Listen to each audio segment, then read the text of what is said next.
Our crops have failed! My child is silent! Is there no God can save us?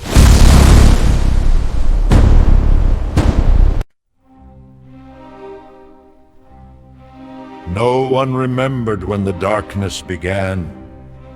Some said it started the year the river dried up. Others said it was when the first child died in their sleep, eyes wide open, mouth frozen in a silent scream. The elders argued, but everyone agreed on one thing. A Toro was no longer safe. Morning came, but it did not bring hope. The sun rose like a tired witness, its light weak and uncertain. Shadows clung to the mud houses. Even at noon, chickens refused to crow. Dogs howled at empty spaces.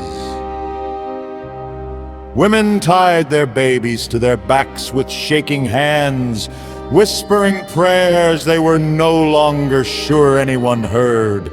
Men walked with lowered heads, ashamed of their helplessness.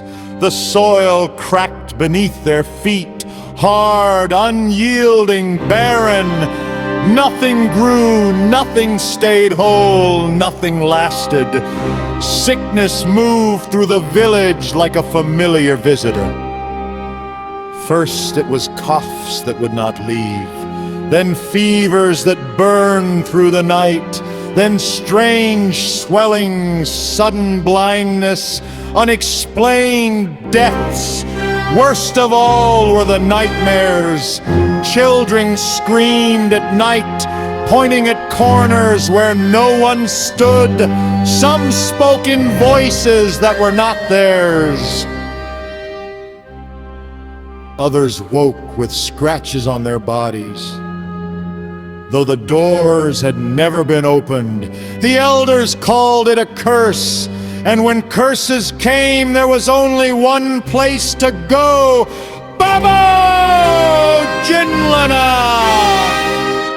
At the edge of the village stood the forest, thick, ancient, and forbidden. Deep inside it, where the trees bent unnaturally and the air smelled of blood and smoke, lived Babo Gunlana. His shrine never slept. Red cloth fluttered from broken branches.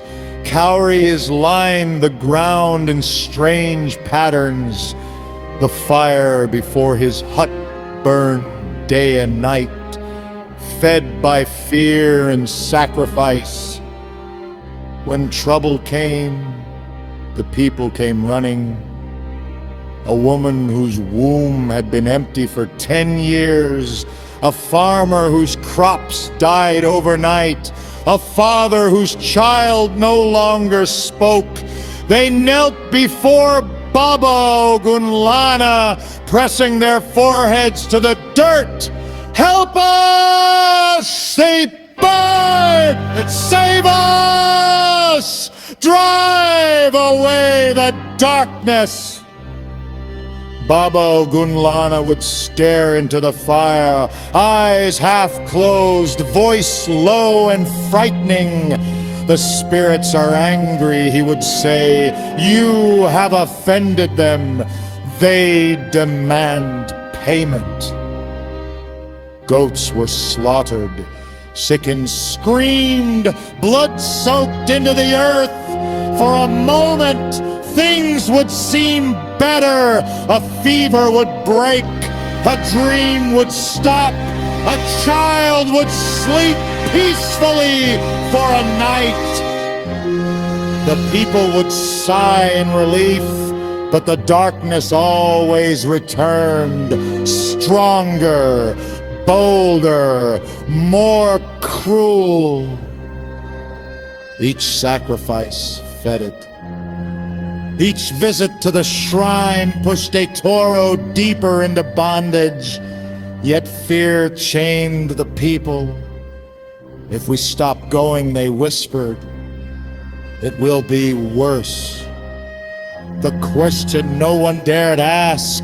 One evening after another child had died, small, thin, innocent, the village gathered in silence. No drums, no songs, only the crackling of Baba Gunlana's fire. The elders stood, heavy with confusion. Baba Gunlana raised his staff, ready to speak, ready to demand another sacrifice. Then a sound cut through the air, a cry, not the cry of grief, the cry of desperation. A small boy stepped forward from the crowd. His clothes were torn, his feet were dusty, his eyes, too old for his age, were filled with tears and fire. My mother hasn't slept, the child said softly. My sister cries every night. My father is sick. The elders murmured angrily, "Take the child away. He should not speak here." But the boy did not move. He looked at the fire, at the blood, at Baba Gunlana. Then he turned to the people, his voice shaking, yet louder than the drums had ever been. "Is this all we have?" Silence fell. The fire snapped loudly.